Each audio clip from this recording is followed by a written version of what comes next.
Here was one of David Pecker's final moments with prosecutors when he was questioned by the prosecution about why he bought and then killed Playboy playmate Karen McDougal's story about her alleged affair with Trump.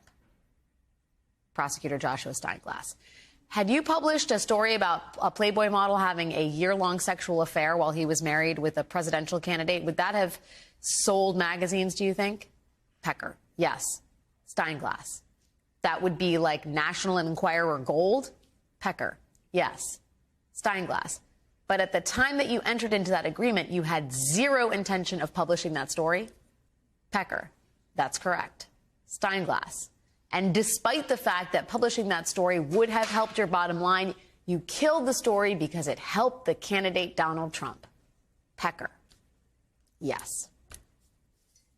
Pretty damaging testimony there. The defense team then tried to poke holes in it by suggesting that the National Enquirer killed the McDougal story not to help Donald Trump, but to help Karen McDougal. Defense attorney Emile Bovey. And you were very clear on cross-examination that Miss McDougal did not want to publish that story, right, David Pecker? That is correct. Bovey. She wanted to promote her name and her brand, correct? Pecker, yes. Bovey. She, Karen McDougal, was a legitimate celebrity at that time, right? Pecker. Let me say this. Did she meet the celebrity category at that time? No. There were reportedly audible chuckles in the courtroom after that happened. It was not what you would call a highlight moment for the defense. In fact, to be honest, from my perspective, almost none of it so far has seemed all that great for Donald Trump. I mean, maybe you don't need a clear strategy and a compelling narrative when the job is simply to get jurors to believe in some kind of reasonable doubt. Or maybe this is what happens when you're working with an impossible client and kind of doing a bad job. What does a competent defense strategy look like in this trial? Well, as it turns out, I have just the people to ask. Joining me now, Andrew Weissman, former senior member of Robert Mueller's special counsel, and Anna Bower, legal fellow and courts correspondent at Lawfare. A pleasure to have you both here on set. First of all, I am totally honest about being the layman in all of this. I will just say, Andrew, from what I have seen, I think, anybody who's even casually watching this understands what the story the prosecution is trying to tell. It seems like a scattershot series of defense maneuvers on the other side, though. And I wonder, from your perspective, whether the asymmetry there matters. It does. What people say when they look at trials is you're looking for who has the better compelling narrative. And I don't mean that to denigrate defense counsel. I mean, they have an important job to do, and sometimes there isn't a compelling narrative, and what you are stuck with is sort of laying out a sort of variety of, it's like a box of chocolates. Yes. Like, okay, the memory is bad. Okay, if you don't think the memory is bad, he's a liar. Or Karen McDougal's the one you wanted to catch and kill for. Exactly. Or it didn't really matter because you would have done this all anyway. I mean, you sort of lay out a bunch of things, and sometimes you also are very theatrical. And so it's sort of by style, you sort of are say, look over here, so that you sort of distract. But that's where somebody like Josh Steinglass, who's such an experienced trial lawyer. I mean, he sort of lives and breathes trials. He knows exactly what he's going to do on redirect, and a good prosecutor gets the jury back to, let's just focus on key things and come up with what's the best question to ask to get to the point. It's actually very similar to what you do, which is how do we, in a short amount of time, how are we trying to focus? And the sort of National Enquirer gold is something that you're going to hear. That sort of, sometimes you consider certain answers jury lines that is something you are going to hear again, because it just makes no sense that you would not publish the story if it was for having this agreement. And that narrative is one that, if you're the defense, you kind of need to lean into that and say, okay, whatever happened here, maybe Stormy Daniels was different. But you have to, I think, to be totally credible, it's better to pick your battles. Yeah, and you mentioned offhandedly, and it sounds like it didn't resonate that much, the attempt to undermine Pecker's credibility. Anna, you were in the overflow room. And I just wonder, for all of us who aren't really seeing this, it's hard to know how something lands. Can you talk more about that attempt on the part of the defense? Right. So there were a lot of efforts today to undermine Pecker's credibility by, for example, looking at prior inconsistent statements that he's allegedly made. But they really didn't land because many of these so-called inconsistencies were, in fact, very marginal and immaterial. They were things that could be explained by the context. So, for example, at one point, defense counsel tried to say, oh, in this FBI report in which the FBI had these notes, they wrote that you said one thing, but then you said at trial yesterday that you said another thing. And, you know, David Pecker really pushed back on that on the stand and said, well, you know, I'm not responsible for what the FBI wrote in their notes. I did not say that. And I know what I said. I know what happened. And it was the truth. And it really just was another moment, in addition to, you know, the moments you just mentioned with the celebrity kind of comment where he pushed back on that, too, where things just weren't landing for defense counsel. Also, the cross-examination went on extremely long. And it's the kind of thing where, you know, jurors, from what I have seen this week in court, I was in overflow today, but I've been in court watching the jurors. They've all been very attentive. But the way that things were going today, it's the kind of thing that a juror who is in for a long trial just doesn't appreciate, this focus on minor immaterial inconsistencies. It's something that kind of, you know, you lose them. Yeah, you lose them. Exactly. I just Pecker as a witness overall, we talk so much about how central Michael Cohen was to all of this, but because David Pecker is involved in all of these, almost all of this, right, is talking with Michael Cohen and Donald Trump about this, is a very strong witness, at least to on the outside, it seems, on the stand. I just wonder, you know, how much he is really undergirded a very strong argument in advance of Michael Cohen's testimony. So there are a couple things that are so great about him as a first witness. So first, you get the real sense that is principle and principle. David Pecker, Donald Trump. Michael Cohen is a staffer, to use, that's Nicole Wallace's term, give her credit. I mean, he's not a principal in this. You have the National Enquirer and you have Donald Trump. They are making the decisions. And so that is important. And he tells you how it began, how it was carried out, and how it ended. He also gives you why it's a felony and also why you should care.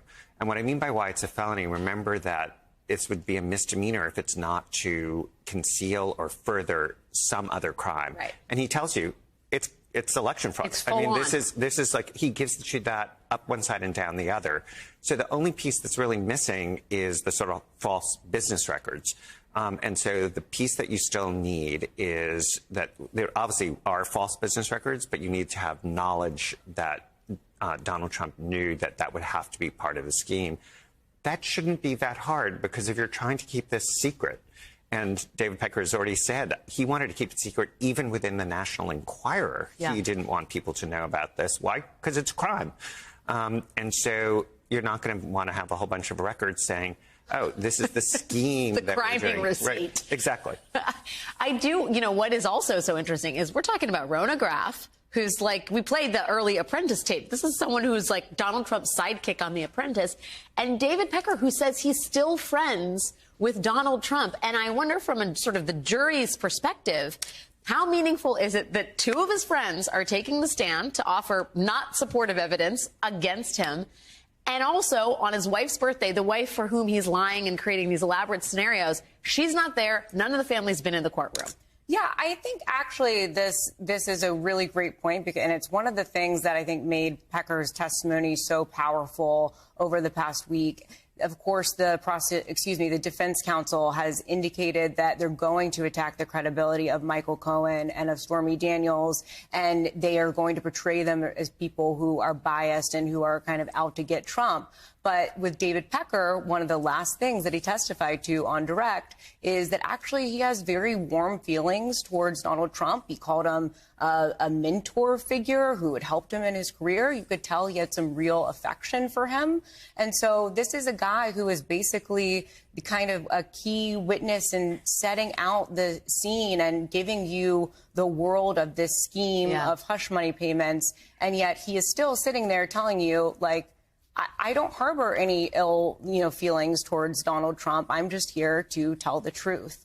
And that's what I think made him such a powerful starting witness. I mean, with friends like these, Andrew, who needs enemies? It does bring me, though, to the gag order, which we have not gotten a decision on. And I wonder what, I think the next hearing is going to be on May 2nd, which surprises, I think, everybody I've talked to. Is there a strategy behind this, do you think, on the part of Judge Merchan, or is this he's just taking his time? Well, you have to remember he may be thinking this is sort of a sword of Damocles over Donald Trump. So he's got to be thinking. Is it, though? I mean, he's still saying things. He is, although, you wonder how much. I mean, I do think he has a number of things that he can do in addition to finding him. Obviously, he could put him in jail, but I think no one thinks that will be the first step. One of the things that I've been advocating is, in addition to finding that he committed this contempt, is he can, with respect to texting and Truth Socials, he can turn to, let's say, Susan Necheles, who is a responsible defense lawyer, and say, you know what, you're in charge now. All of those things have to run through you. Essentially put a monitor in place. Because that's really the harm, right? The harm is that his saying this stuff, and essentially it's like there's going to be, you have a babysitter now, and that's what's going to happen. Another idea, which is Neil Kochil's idea, is that he finds the contempt and says, I want you to know I am going to sentence you after the trial, and I'm going to see what happens between now and then. And also, then this talk about a sword of Damocles. Right, and then Ryan Goodman's idea is, and I want you to know, not only can I consider this in connection with contempt, but if you are convicted, I can consider all of this behavior when I sentence you. Wow. So these are all things that you can do to try and basically have him not harm the jurors and the witnesses. This is far more creative than anything I had heard recently, Andrew Weissman. It takes a village. It takes a village. If there was any hope that Donald Trump's argument of absolute immunity would get a smackdown from the Supreme Court, that basically evaporated yesterday. Trump's defense argued that a president who calls for the assassination of his rivals or sells nuclear secrets to a foreign adversary may be considered acting officially and therefore immune from prosecution. Even a president who orders a coup could be immune from criminal prosecution. The court's conservative justices heard this defense and these bonkers hypotheticals and not only entertained them, they appeared to embrace them. In his piece for The Atlantic, The Trumpification of the Supreme Court, Adam Serwer writes, Trump's legal argument is a path to dictatorship. That is not an exaggeration. The conservative justices have, over the years, seen harbingers of tyranny in union organizing, environmental regulations, civil rights laws, and universal health care plans. When confronted with a legal theory that establishes actual tyranny, they were simply intrigued. As long as Donald Trump is the standard bearer for the Republicans, every institution they control will contort itself in his image in an effort to protect him. Joining me now is Leah Littman, professor at the University of Michigan School of Law and one of the co-hosts of the great podcast, Strict Scrutiny. Leah, thank you for being here tonight. I thought Adam raised a really powerful idea insofar as the court has reacted so strongly to sort of tyrannical claims of liberal overreach on a number of issues, but when presented with actual tyrannical plans by a conservative, demurred from actually taking it up. What do you make of the argument he outlines there? I think he is exactly right and really onto something. In some of the previous cases where President Joe Biden's executive policies were challenged, you had, for example, Justice Kavanaugh attempting to equate President Biden's forgiveness of student debt with President FDR's, internment of Japanese American citizens during World War II, suggesting that was a gross abuse of executive power and executive overreach. In other challenges to student debt relief, you had Trump-appointed judges likening student debt relief to the laws that enabled the rise of Hitler. And then all of a sudden, when Donald Trump gets to the Supreme Court and argues that he can attempt to overthrow the government and not face any accountability for doing so, then they're willing to entertain it and debate this like this is just a normal normal legal question and entertain it, and therefore allow Donald Trump to potentially run out the clock and delay potentially facing any consequences, again, for his alleged efforts to effectively overturn the results of a valid presidential election. I also thought, like, the way in which they entertained it was really weird. I mean, it was almost like every time the details of the coup plot were brought up, they really just, they wanted to put on effectively blinders and say, but we're not here to talk about that. We're here to talk about, like, what this portends, what could happen in the future with future administrations. What do you think the reasoning behind that behavior was?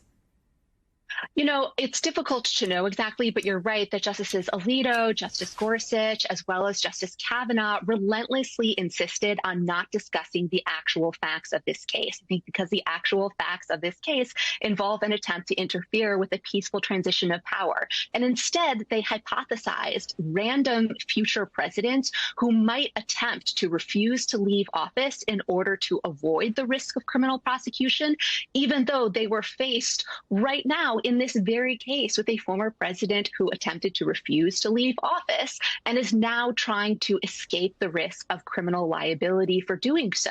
And I think it was their effort to distract from the facts of this case, the fact that the events leading up to and including January 6th are a very real threat to our democracy and the rule of law.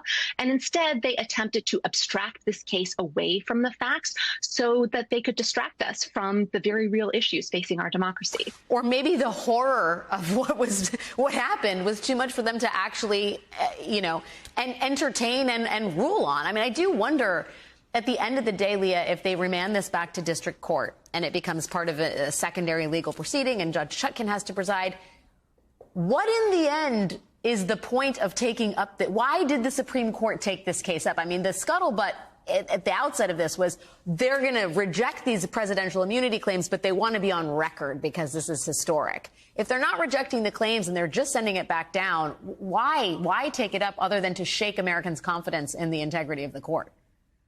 Well, I think the reason to take it up is potentially to delay the proceedings and delay the possibility of any trial until after the election and deprive the American public of the opportunity to send the question about whether Donald Trump violated federal criminal laws in the events leading up to and including the January 6th insurrection at the Capitol and whether that violated federal criminal law. And so they might end up rejecting Trump's most expansive notions of immunity and instead use this case to adopt some unclear legal standard that they are going to leave to the lower courts to apply and suggest that, well, maybe perhaps some of the activities involved, again, in this attempt to interfere with the peaceful transition of power, maybe those were official acts that are entitled to immunity. I mean, just what you're saying, though, and I absolutely understand that a delay that could potentially get Trump off of facing any accountability for January 6th and election interference, that would be an effect of this. But you're suggesting something really pernicious here, which is that the delay is actually intentional, that is something in the minds of potentially Thomas, Alito, and others. I mean, do you think that is how far this court has been adulterated, that we can say conservatives are not only considering politics here, they are behaving in an expressly political way for the gain of one party? I don't think we can rule out that possibility. I think if you compare the court's treatment of the Trump immunity case to previous cases, it looks like they are doing things differently here and in ways that advantage Donald Trump. In the Trump disqualification case, for example, they decided to hear that case very quickly and schedule oral argument immediately and ensure a decision before the primary elections.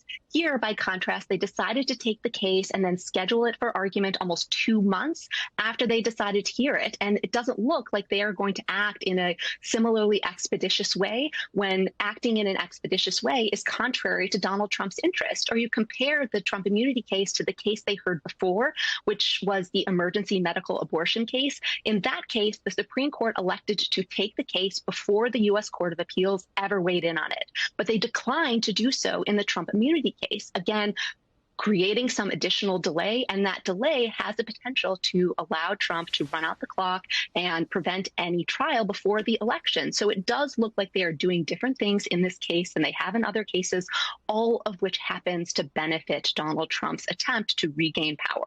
Wow, just a staggering corruption of justice. Leah Littman, it's so great to have you on the show. Thanks for being here tonight.